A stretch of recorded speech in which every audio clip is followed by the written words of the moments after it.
On this episode of the 5P podcast, I, your host, Michael J. Penney, am joined by Charlie Harper of whooshagency.com.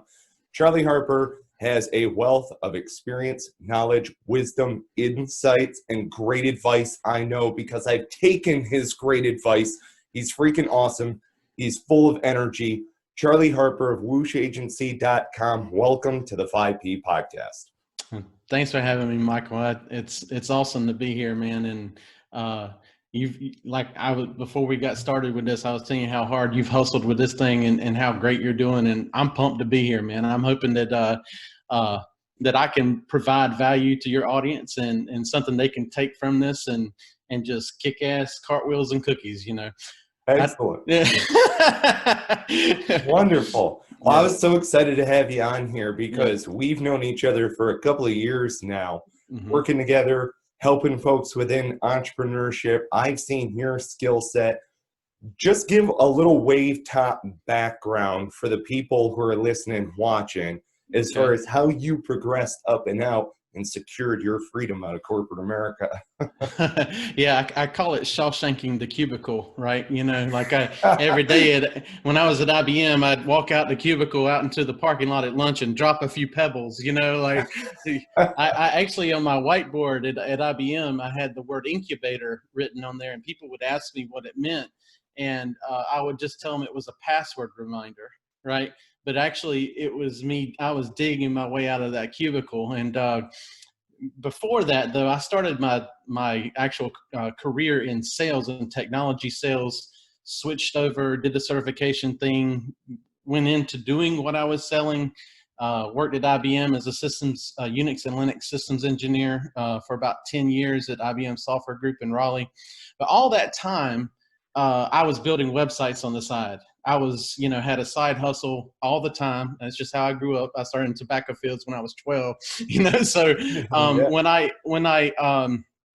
basically what I did was the owner of the company I was selling for, he didn't believe in websites. This is around 2000, 2001. And he's like, as part of your income, if you want to build commercial websites on your own time and charge these companies you're selling to, that's fine with me. And so I started building commercially then.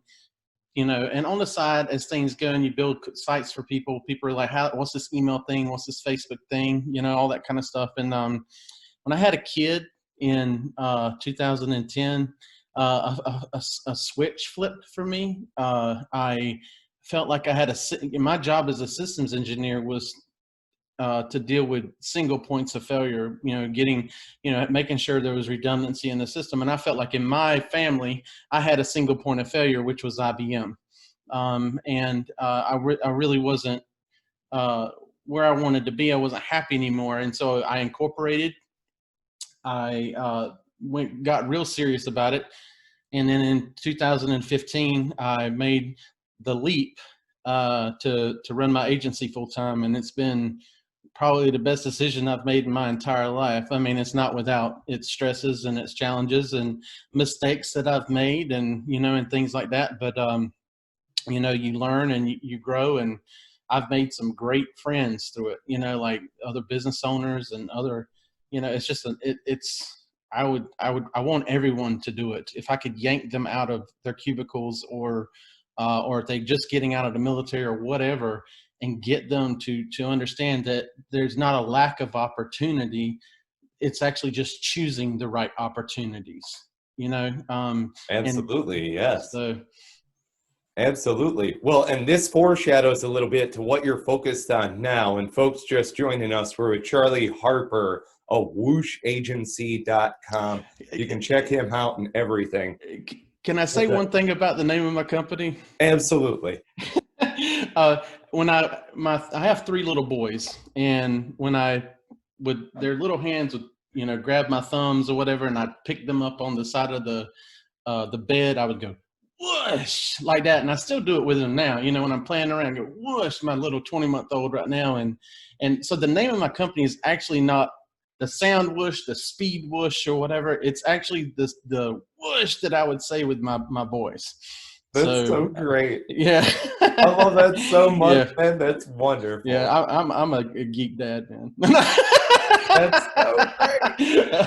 That's what it's all about right there. Yeah. That's one of the reasons why I wanted to invite you onto the show, is because we share in those core values, right? A lot of us, we're family people, especially today's day and age where a lot of us are working remotely, trying to maintain what's going on out there with the struggle and the frustrations that each one of us have as family members, but also as professional types. Yeah. And so you're out here, you're targeting a huge need within the market that is more so than just marketing, right? Yeah. So what is the need that you're identifying out there in these businesses? How, that need that you're seeing, the problem opportunity, how would you describe that?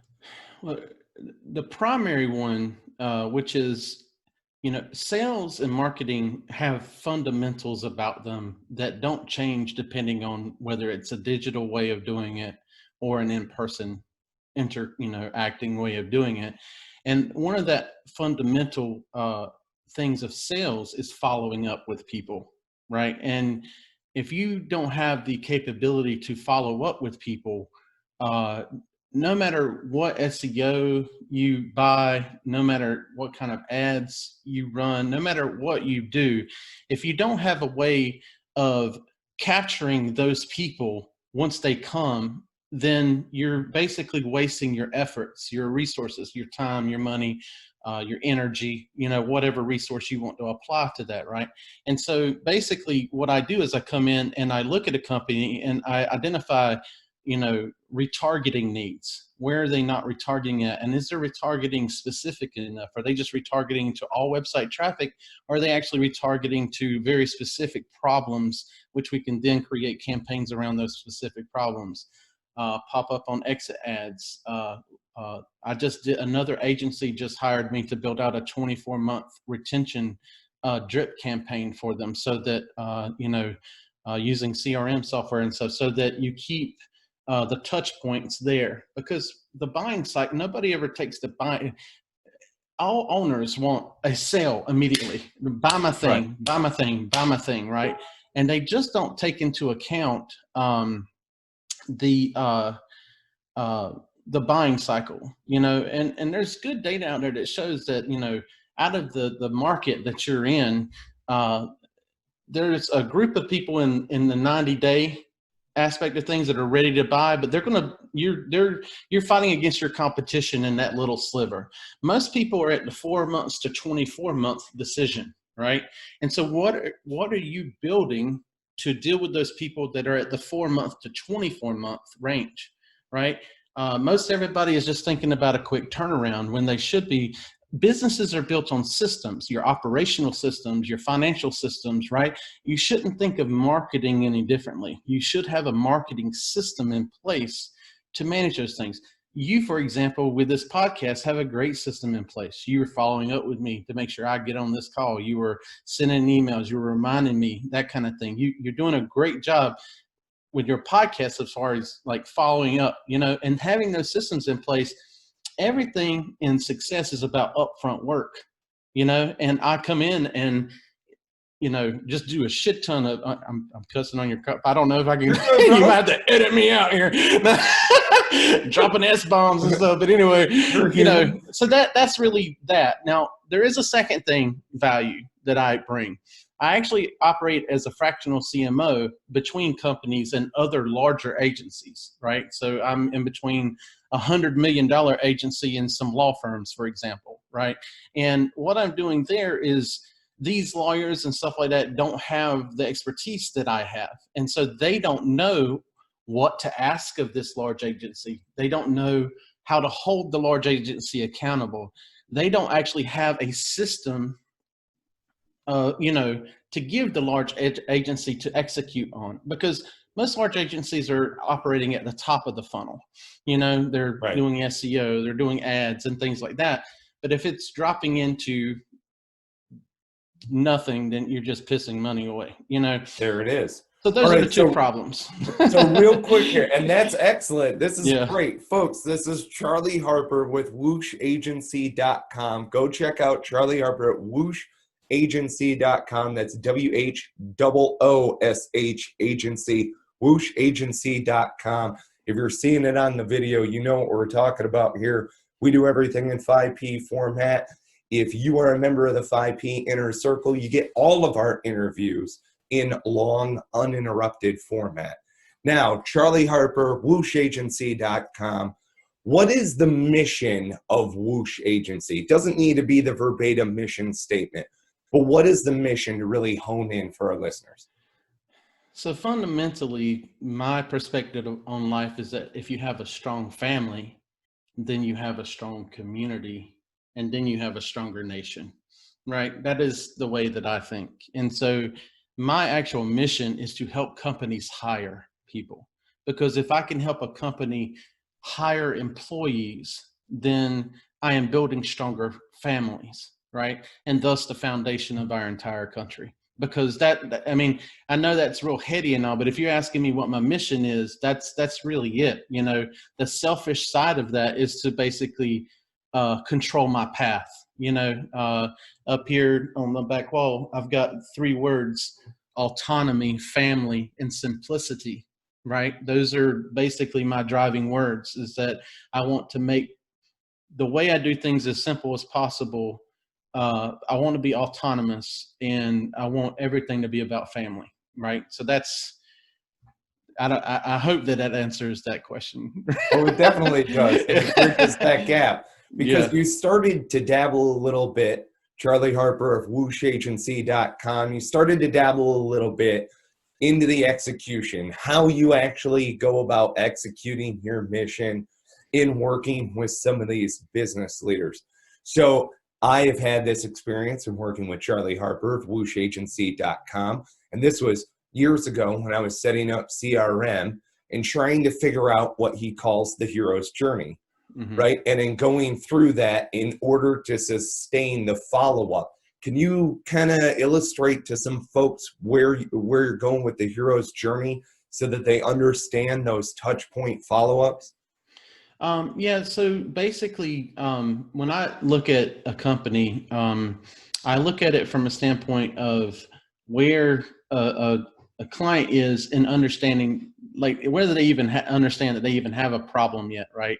How many different message variations can we get into?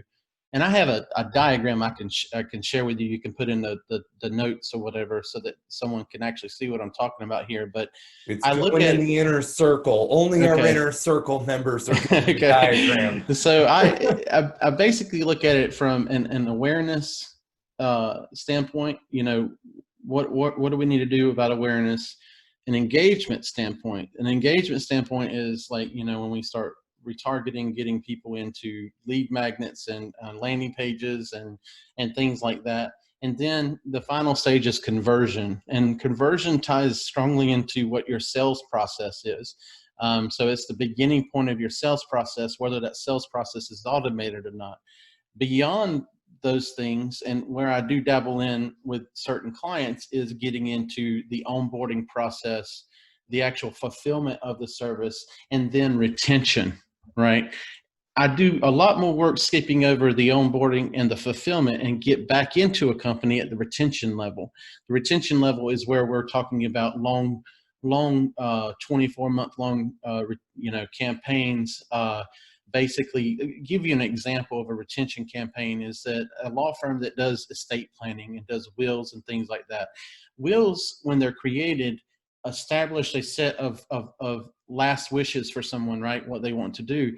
But life changes. You have more children. You may get a divorce. You might, things like that. And so we have lists of automation that we build out to where every 3 years, these customers, they've already gone through the awareness, the engagement, and the conversion stages, right? And the onboarding and the fulfillment.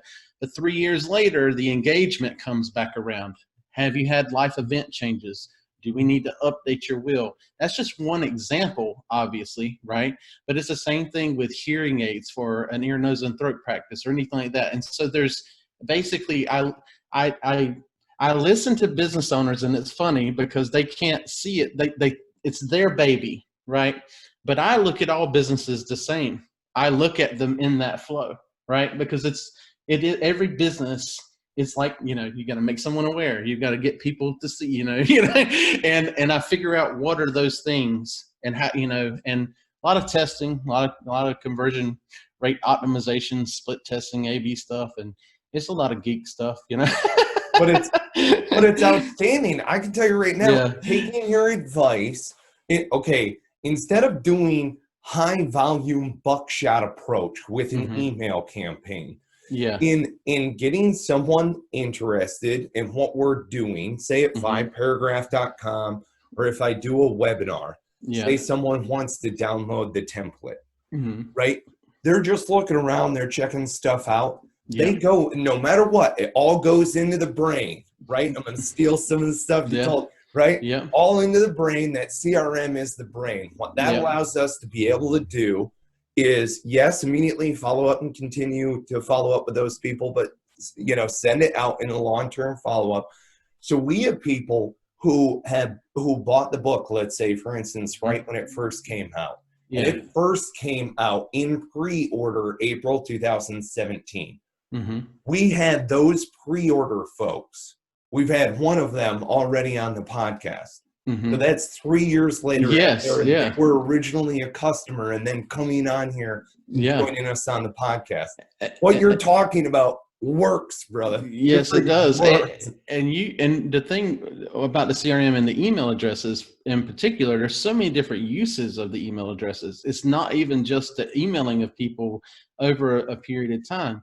We use those email addresses to build lookalike audiences to advertise against. We use those email addresses to filter advertising. So we'll send ads out, but we've already got these people in the CRM, so we don't want them to see our ads again, so we don't waste advertising spend. There's different reasons for having a good email list. It actually affects not just your retention strategies and things like that, but it also helps your advertising. And and a lot of people don't think of it that way. They don't and then you could get into lead magnets and all that. But anyway, you get what I'm saying. No, this is great because we're segueing into admin and logistics side of it, kind of getting into the minutia side of it. And when I don't know if you're still using the same CRM, but one of the things that I love so much about it is the synchronization that I have in between social media, especially LinkedIn. Because we are very LinkedIn centric around here at 5paragraph.com.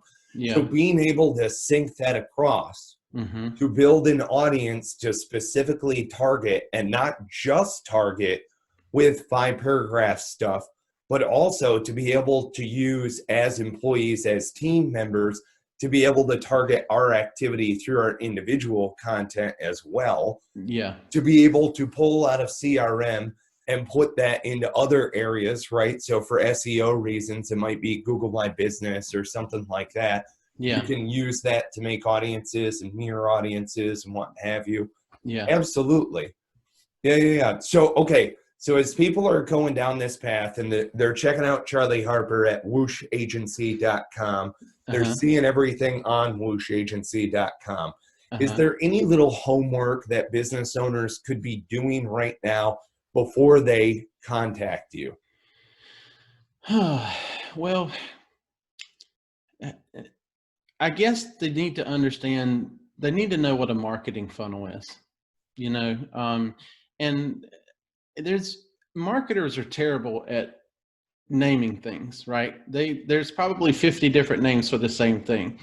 And so knowing what a marketing funnel is probably what they need to know. But know that when that research, that marketing funnel might be called a flywheel, or a sales funnel.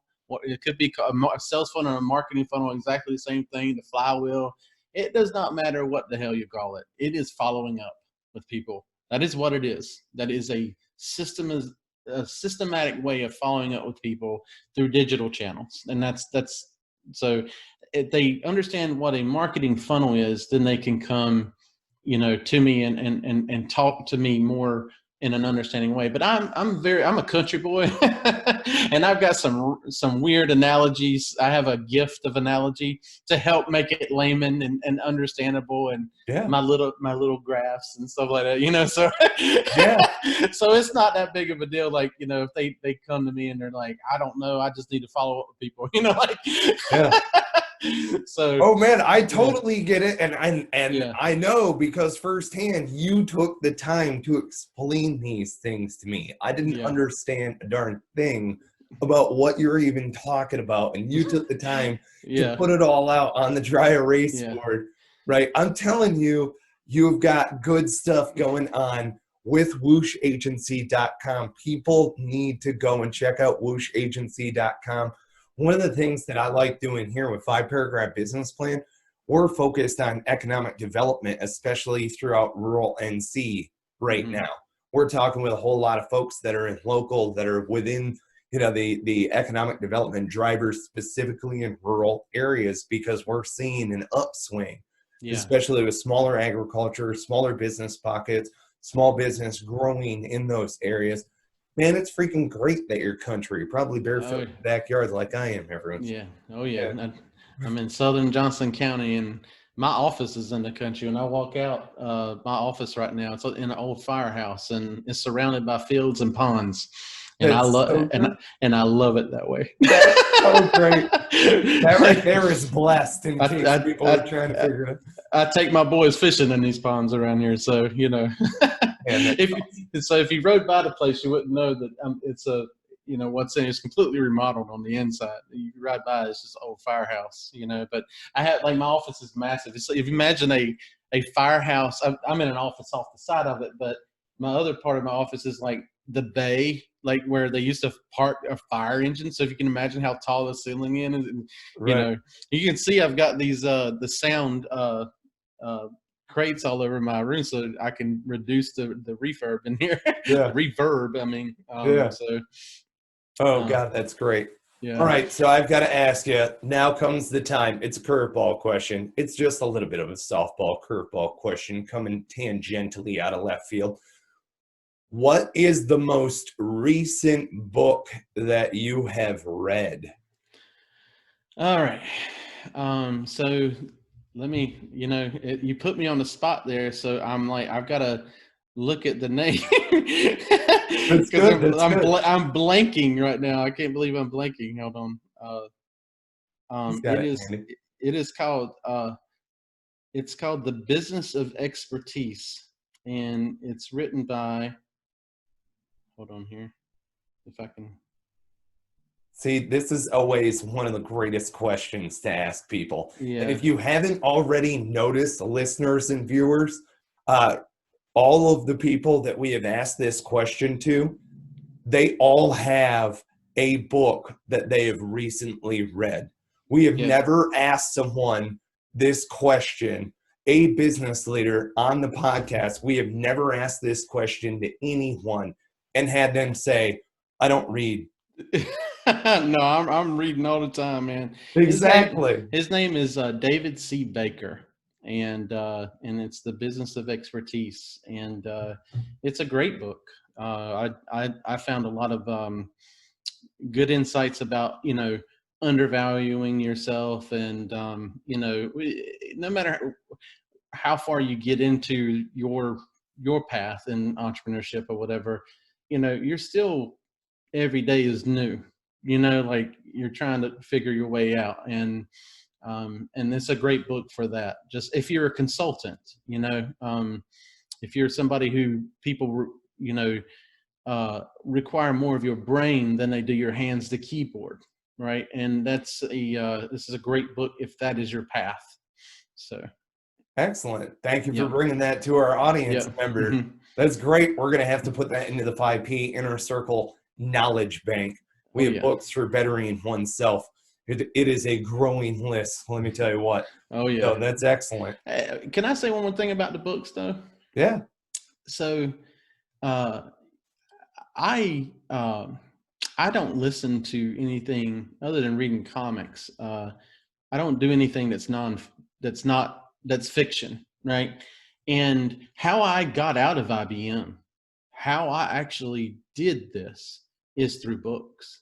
I mean, while working in the data centers at IBM, and while I was driving to and from IBM, while I was mowing my lawn, I was always listening to Audible books. I have an Audible library. I believe it's around 150 deep. It's somewhere in that range, right?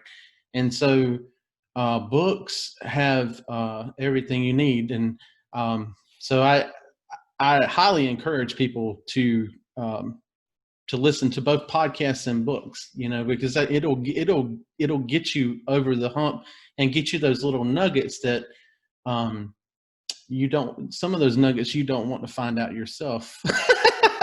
Yeah, that is a very good way to put it. You'd rather somebody tell you first. They're either golden nuggets or they're brown nuggets. They're brown nuggets. Yes, read a book, avoid the brown nugget. That's perfect. That is perfect. That's tweetable. That right there is why you listen to the end of the episode, to get those golden nuggets on the 5P podcast. Oh, yeah. That is so great. All right. So we're wrapping things up here, and that is a wonderful nugget of knowledge and words of wisdom. So we're closing things out here. As I've mentioned throughout the episode, Charlie Harper, whooshagency.com. We're closing things out. Do you have any immediate call to action type stuff that you're working on, a release, a landing page to direct our audience members towards, something like that? Right now, if you just want to follow me on Twitter, it's /Charlie Harper. And that's where I'm most active, is just Twitter, because if you could imagine someone who does social media for a living, social media for myself is not the most ideal place for me. So Twitter makes it a lot more efficient and easy for me. So people can just follow me on Twitter. And I do share some of my marketing opinions on Twitter. So especially about search engine optimization and where it's heading and things like that. So. Excellent. Well, you heard it from Charlie Harper of whooshagency.com. Follow him on Twitter. That is /Charlie Harper. Go to Twitter and check him out. Yep. Folks, if you're listening to the podcast that's out there, I invite you to subscribe, rate, or review the podcast. Time now. So that way you get all of these nuggets of knowledge, words of wisdom. You want gold nuggets, not brown nuggets. It's good. Charlie's full of gold nuggets. It's awesome. So go ahead. My wife would say I got some brown nuggets in there too. But it's all about family. That is so good. Yeah. Folks, all right. If you haven't already done so and you're checking us out on YouTube, subscribe. Be sure to ring that bell, get notifications so that you can see all of our wonderful interviews. And as always, join the 5P Inner Circle. You can go to 5paragraph.com, get the book free. All we ask is you pay shipping and handling, and then you will get 30 days free access to the 5P Inner Circle to get things rolling. We're also going to get all of these long-form, uninterrupted interviews. So, Charlie Harper, thank you so much for joining us here on the 5P podcast. It was a pleasure, I really appreciate it. Yeah, oh yeah, definitely, dude. It's awesome. Heck yeah. All right, I appreciate you, brother, and I'm grateful for you. And I'm grateful for all of you listeners out there who are part of the 5P family. Thank you for listening. Thank you for subscribing. Thank you for sharing. Until next time, take care and be well.